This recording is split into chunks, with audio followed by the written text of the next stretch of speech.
ladies and gentlemen. What a great Sunday. What a great Sunday of football. And we'll get into a little bit of those games. Dallas Cowboy fans, I hear you. I hear you. How about them Cowboys, right? I hear you. I hear you. We're going to get into that a little bit. And we're going to talk about the game that I was just at. That got moved to Sunday afternoon football. Cheeseheads versus the ATL. I'm going to talk a little bit about that. And as always, you can get at us on this show. First of all, you can get at me via Twitter at NotBland21. We'll talk shop. Anything you want to talk about on this talked about on the show, we will get after it on here. You can shoot us an email. If you don't have Twitter, don't do Twitter. Shoot us an email to straightshootingst@gmail.com. That's straightshootingst@gmail.com. Questions, comments, thoughts. And we'll throw them up here. We'll talk about it. Because that's what we do. Talk football and talk about the things you want to hear with your team or your thoughts around the NFL and sports. So it's nice to be back in the studio after having the opportunity to see a great game at the Georgia Dome. 4:25 start yesterday. The crowd was unbelievable. And I tell you, if you Packers fans, you guys travel very well. I mean, the amount of green and cheese in the Georgia Dome was unreal. At times, when the Falcons had the ball in critical situations, it almost sounded like the Falcons were not at home. That's how many cheeseheads that were there at the Georgia Dome. A good mixture, very, very strong and exciting atmosphere it was. And I tell you, we talked about it earlier, talked about it with some of the colleagues, that this was going to come down to a one-possession game. This was going to come down to whoever had the ball last. We know all the injuries on both sides of the ball for the Falcons and for the Green Bay Packers. Aaron Rodgers throws 4 touchdowns. He found Jordy. He ran one in himself. And yet still not enough for the Green Bay Packers to get the job done. It came down to Matty Ice with over 2 minutes to go. And I tell you, on that final drive, I really thought when they got down inside close to the red zone that they had really gotten down there too quick, that they had left too much time on the clock for Aaron Rodgers. But they managed to score with only 30-some seconds left. Mohamed Sanu, what a day for that guy. A day when you would have thought that they would have put Julio Jones in several different positions, which they tried to, but after about the first quarter, it seemed like Green Bay's defense kind of bottled him up. They did whatever they had to do to keep Julio from getting the ball. Obviously, he had 2 critical drops as well, something he doesn't do very often, but they were passes that were thrown in traffic, something that he normally goes up and gets, and did not come down with the football. But I tell you, Sanu had an excellent day. You see in the beginning of the game, you see Matt Ryan hit Gabriel for that long touchdown throw. That was a surprise. And many fans were wondering where that guy was, being that they did kind of trade for him or picked him up later on in the preseason. He hadn't been seen much and really hadn't even heard from much, but right out of the gates, they hit him with a big one for a touchdown. And after that, those 2 touchdowns, it seemed to be very clear that this was going to be a heck of a shootout, and it was. And for Atlanta fans, it looked kind of grim towards the end. You could hear some of the fans talking about, well, we have Matty Ice, and they were very hopeful. And I tell you, after the last 2 weeks of them losing to the San Diego Chargers by 3, they lose to the Seattle Seahawks by 2, having 2 back-to-back losses, close losses. This is something they could not, withstand again. and it might burn the city down if they were to lose like that again, especially when they had every opportunity to win this game. We know that their defense has had a little bit of trouble stopping guys in key moments, but it seemed like the Falcons' defense made stops at the right moment, at the right time to get them the football back. And to be able to have this opportunity with the ball in their hands, last drive, trying to make it the last drive for a score, and they did just that. Marched right down the field. This was the 33rd game-winning drive for the Matt Ryan. He was 9 of 11 on that drive for 75 yards, threw that TD to Mohamed Sanu. One heck of a catch there by Sanu. And they're 5-3, ladies and gentlemen. 5-3, and sitting atop the NFC South. And not too many teams are very close. We know that Tampa Bay lost yesterday. And really, New Orleans Saints were already behind the 8 ball, and so are the Carolina Panthers. So they're right there where they need to be.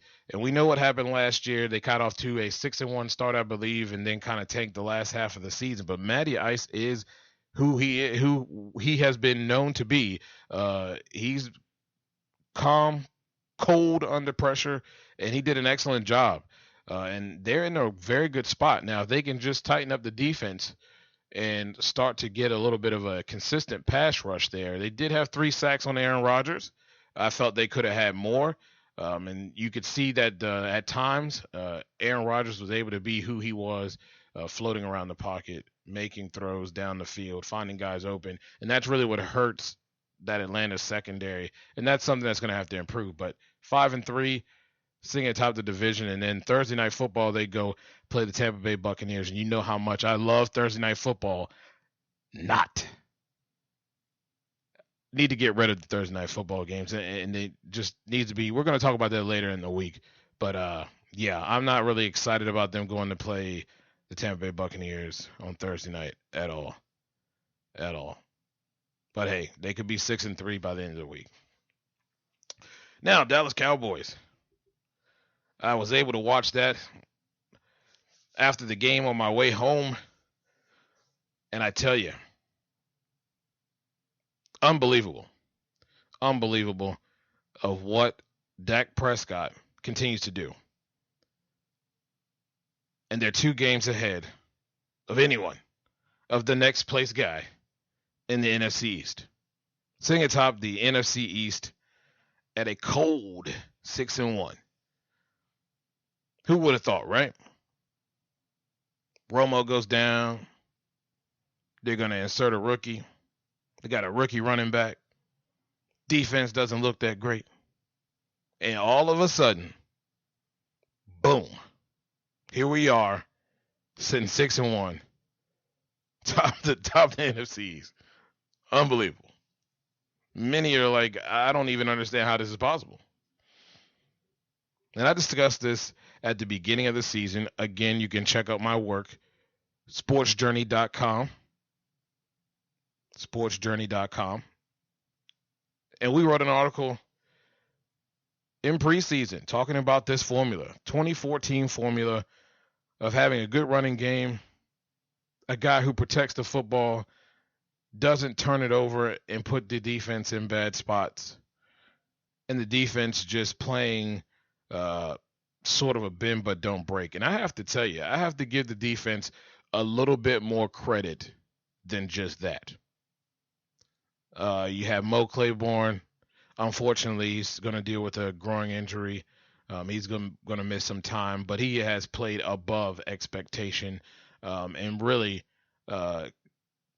he's probably one of my comeback players of the year. Just with his style, what he's done, and we've known what he's done in the past that has not been good. And he's played lights out, making open field tackles, playing the defenders and some of the top guys very well.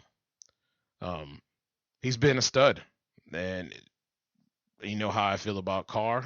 Not excellent, but he's done halfway decent. You got Church is going to be out.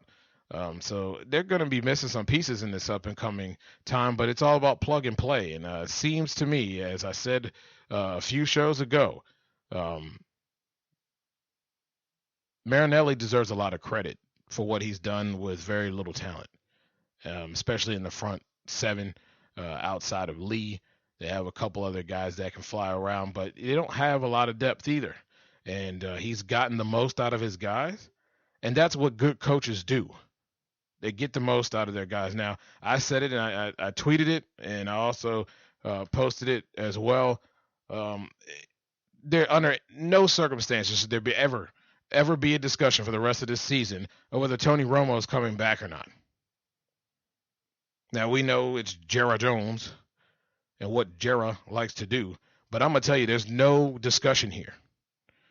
We talked about chemistry when this whole thing came up, and now you're starting to see the chemistry built with guys like Des Bryant, Jason Witten, Terrence Williams. We saw it early with Cole Beasley, but it took a while for it to kind of get up with Bryant. Those two back shoulder throws.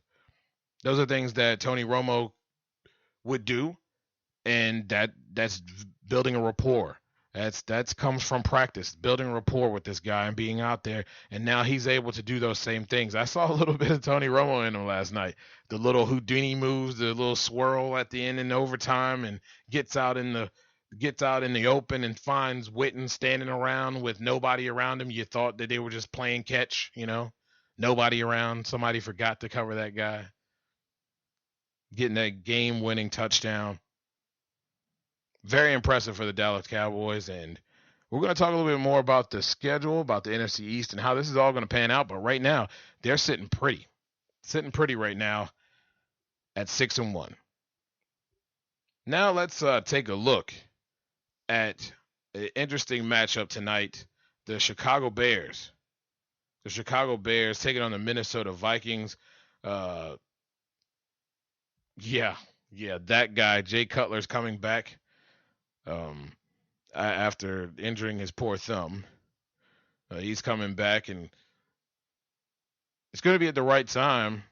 You have Jordan Howard playing very well, running the football very effectively, and the O-line has been protecting a lot better as well for Hoyer before he got injured. Sam Bradford playing well above expectations, has 7 touchdowns on the year.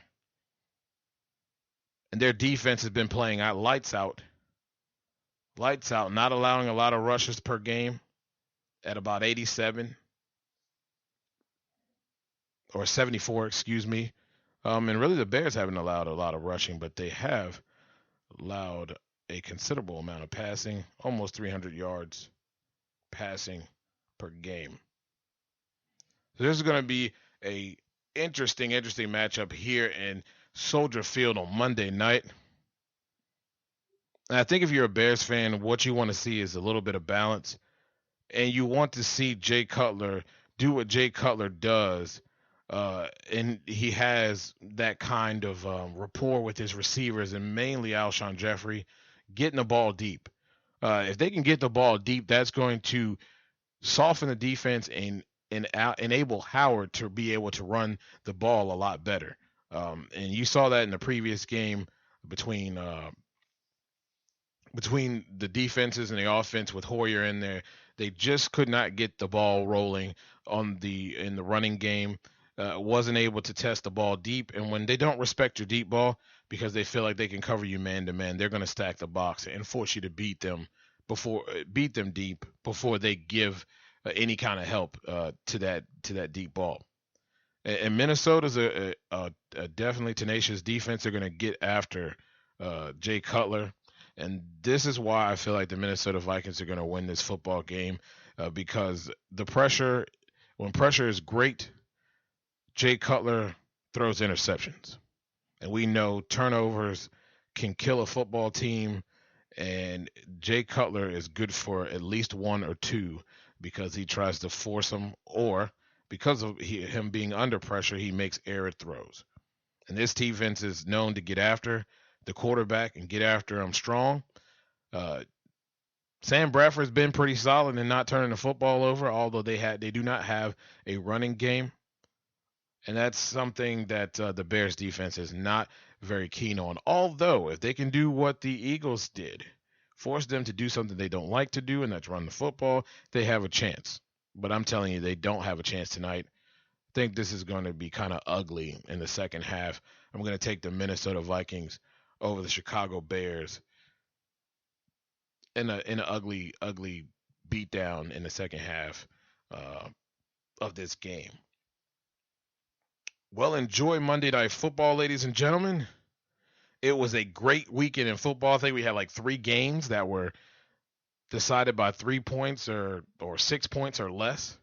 So a lot of great football that went down. I know we had one tie. I hate ties. But we'll talk more and more about some of the hot storylines that have gone on in the league as the week goes on. You know, you can catch us here Monday through Friday, or you can just listen whenever you want. That's the beauty of having a podcast.